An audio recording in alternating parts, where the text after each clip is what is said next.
Just as synonymous the Rockefeller family is with old money in America, the Tata family is in India. Over the last 150 years, they have built one of the world's most valuable companies. Today it has revenue over $100 billion, and the Tata family possess massive influence within India. But like all rich and powerful families, it wasn't always like this. There was a time when the Tata family was just another poor Indian family barely avoiding starvation. This is the story of how they went from being a little-known family of priests to the most wealthy family in India.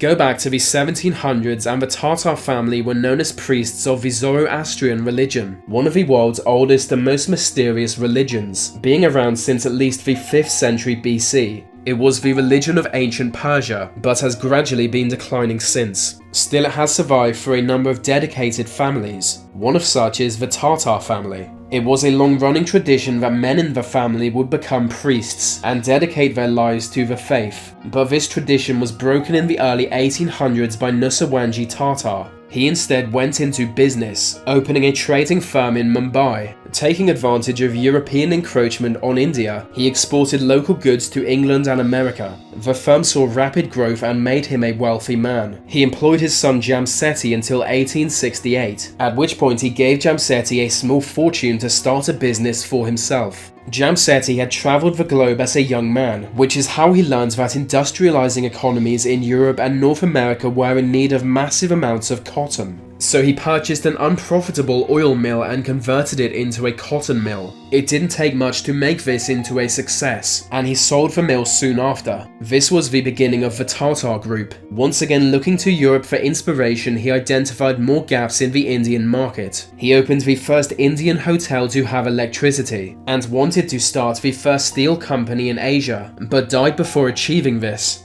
On his death in 1904, Jamsetji Tata had a net worth of £1 million, which in today's money is over 100 million, and he has since been labelled the father of Indian industry. Fitting this name, his son Dharabi would eventually found the steel company. Dharabi Tata was born into a life of privilege, being sent to private school in England. As an adult, he worked for his father's firm. When the old man died, he inherited his father's plan to found a steel company, and to have a hydropower plant to fuel it. Today they are India's second largest steel company and largest private electric company. The enterprises complemented each other, helping the overall corporation grow at the same time. This concept has been passed down to future generations of Tata and explains much of their expansion into new industries. The Tata Group grew steadily until it was taken over by Ratan Tata. He aggressively cut costs to increase profits and bought brands from other countries. Their most well-known purchase was for the car companies Jaguar and Land Rover. Acquisitions like this made Tata a global corporation, and today over 65% of their revenue is from outside India. Under Ratan Tata's leadership, their profits grew 50 times over. One of the most successful things they do is joint ventures. They look at brands that are successful in other countries and bring them to India. In 2012, they did so with Starbucks in the form of Tata Starbucks, half owned by them and the other half by Starbucks.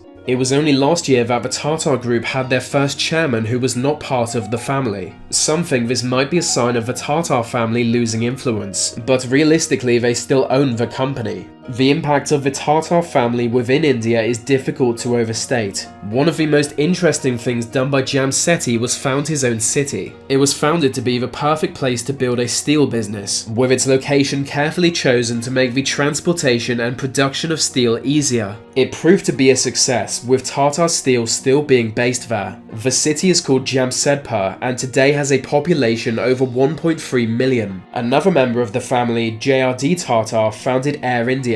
It became such a successful airline that it was taken over by the Indian government. Despite this loss, the Tata Group is still unbelievably rich. The combined market capitalization of their publicly listed companies is over $150 billion.